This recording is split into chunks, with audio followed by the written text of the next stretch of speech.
Life is fine somehow, gotta regain control.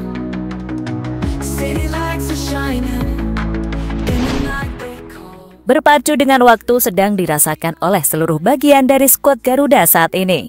Semua sedang dak-dik-dukser menunggu proses kilat dari trio pemain baru Joy Pelupessy, Dean James, serta Emil Audero. Namun kendati demikian, para pelatih tetap fokus mempersiapkan skuad terbaik, apapun keputusan hasil akhir dari proses naturalisasi trio Enjoy. Patrick Kluivert CS sedang menyusun strategi latihan hingga taktik di atas lapangan. Penyusunan strategi inilah yang akan membuat Australia makin pusing karena banyaknya jumlah asisten timnas yang secara pengalaman sama-sama berkualitas. Sementara media Australia sepertinya ingin mengikuti langkah-langkah dari Indonesia dengan membuat artikel buat menggocek strategi tersembunyi pelatih Tony Popovic. Hal ini tentu saja merupakan pesai war atau perang psikologis dengan menggunakan cara yang akan membingungkan calon lawannya. Lantas apa yang berusaha dilakukan oleh media negeri Kanguru? Untuk mengetahui jawabannya, let's go kita ulas sampai tuntas.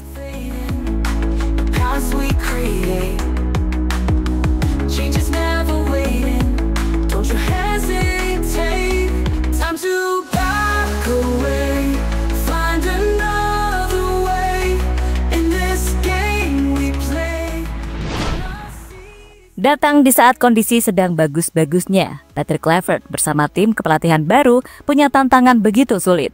Apalagi di laga debut menangani skuad Garuda, Coach Patrick harus langsung berhadapan dengan raksasa sekelas Australia, yang pada leg pertama ditahan imbang ketika bermain di GBK.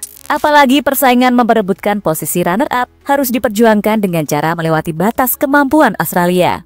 Maka dari itu, para asistennya siap ikut membantu memenuhi ekspektasi para fans yang berharap melakukan perlawanan di kandang Kanguru. Salah satunya seperti yang pernah dilakukan oleh Alex Pastur, dengan cara membuat sebuah statement yang membingungkan pelatih Australia, di mana asisten dari Coach Kluivert ini membuat pernyataan yang menggegerkan dunia maya sampai ke telinga pelatih timnas Australia yaitu Tony Popovic.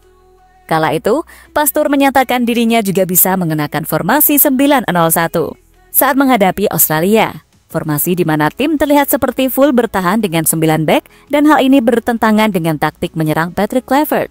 Maka jangan heran, Popovic sempat mengaku pusing saat akan menganalisa taktik yang dipakai oleh skuad Garuda di era baru. Apalagi dengan datangnya pemain baru yang paling lambat akan selesai proses naturalisasi pada 10 Maret, membuat tim analisa tim Kanguru sekarang sedang bekerja tambah ekstra lagi. Don't let them surround me, gonna speak out loud.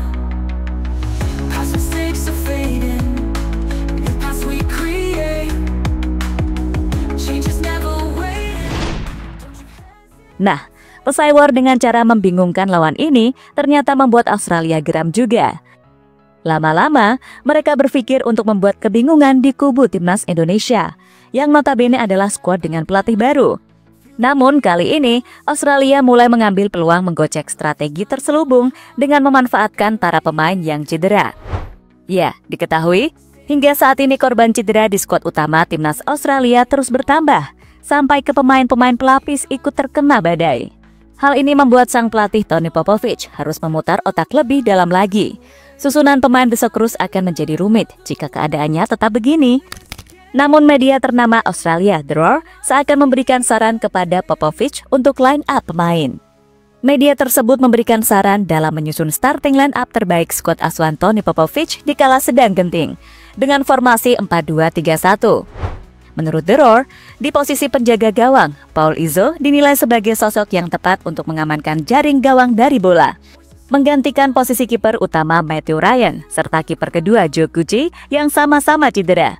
Kemudian di posisi back menyarankan Nectarios Triantis dan Kay Rowles menjadi duet back tengah diapit oleh Ryan Strain dan Jack Iredale sebagai sayap. Hal ini menanggapi cederanya 3 back utama seperti Harry Souttar, Achilles, Alessandro Cercati, ACL, dan Hayden Matthews, pergelangan kaki yang juga cedera. Di tengah, The Roar menyarankan Max Ballard dan Alex Robertson dipilih untuk diduetkan, serta ditambah 3 pemain serang di depan yang diisi oleh Nestor Irakunda, Josh Nisbet, dan Craig Godwin.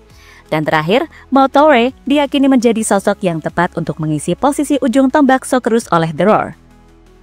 untuk menggantikan Kusinienggi yang sedang alami masalah cedera dan tak perform bersama klubnya Portsmouth di Divisi 2 Liga Inggris.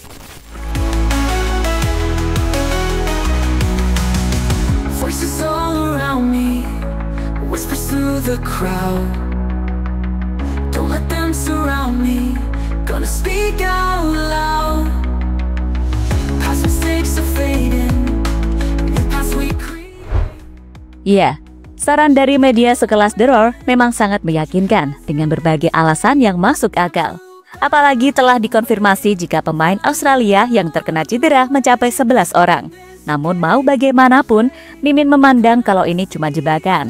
Bayangkan saja, media tersebut mendadak saja membuat artikel semacam itu, padahal di kalangan media besar jarang-jarang loh mengekspos line up, paling biasa cuma sekedar memanggil pemain.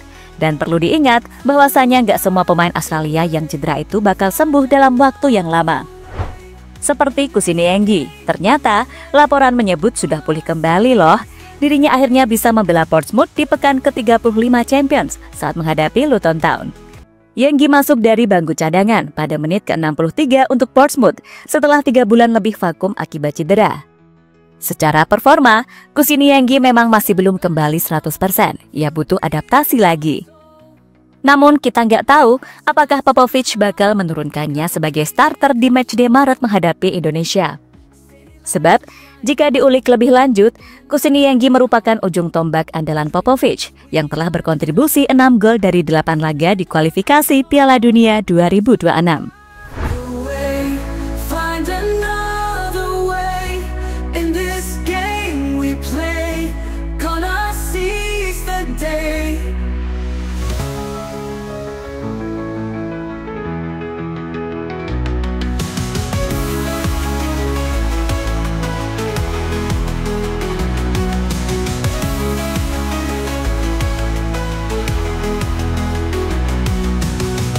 Voices all around me, whispers through the crowd. Don't let them surround me, gonna speak out loud. Sementara itu, dari Jepang juga tak mau ketinggalan untuk memanas-manasi grup C.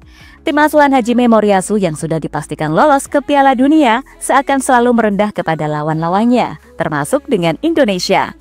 Pelatih tim Samurai Biru ini juga terus-menerus menelantarkan pujian, begitu pula dengan media-media negeri Sakura, di mana media di sana menyoroti Indonesia yang semakin kuat menggunakan pemain keturunan.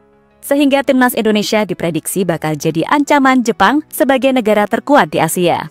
Melansir dari news.go.ne.jp, mereka menyebut bahwa nama-nama baru diaspora seperti Joy Pelupesi, Dean James, hingga Emil Audero Mulyadi membuat Indonesia akan semakin kokoh. Hal ini sebelumnya sudah terbukti saat clean sheet menghadapi Australia dan Arab Saudi di GBK. Sehingga media tersebut menilai dengan bertambahnya pemain maka akan semakin merepotkan Jepang yang bisa saja tersandung saat bertemu Indonesia di matchday bulan Juni. Mungkinkah Indonesia benar-benar menjadi ancaman bagi Jepang yang disebut-sebut sebagai negara terkuat di Asia? Lini pertahanan timnas Indonesia yang dibentuk oleh pemain-pemain Eropa dengan kemampuan individu yang sangat bagus, sangatlah solid. Bahkan tim-tim seperti Australia dan Arab Saudi pun tidak mampu menembusnya. Tim Jepang memang tidak terkalahkan di Asia, tetapi jika Indonesia terus membaik, mereka mungkin menjadi kekuatan yang harus diperhitungkan, tulis artikel yang dimuat media Jepang. Surround me, gonna speak out loud. Past mistakes are fading, the paths we create. Change is never waiting, don't you hesitate. Time to back away, find another way in this game we play. Gonna seize the day.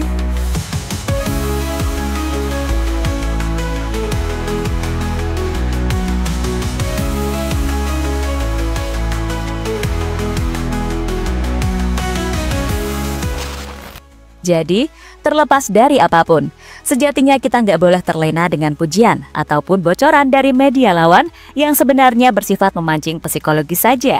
Sebab, terkadang hal seperti ini adalah bagian strategi untuk membuat kita jadi meremehkan mereka. Seperti saat away ke Cina dulu, sudah menjadi kejadian nyata kan? So, lebih baik kita kembali ke mode Moriyasu untuk tidak terlalu arogan dan lebih baik terus terlihat merendah di depan lawan. Lalu, cukup buktikan di atas lapangan. Don't you hesitate, time to back away, find another way, in this game we play, gonna seize the day. Halo, izin iklan sebentar ya guys. Jadikan ruangmu bernuansa timnas. Temukan beragam poster dinding, sepak bola dan timnas dengan desain menawan, kualitas premium dan harga yang tidak akan menguras kantong. Segera klik link Shopee di deskripsi video ini dan dukung timnas dengan sepenuh hati. Mulai dari dinding rumahmu.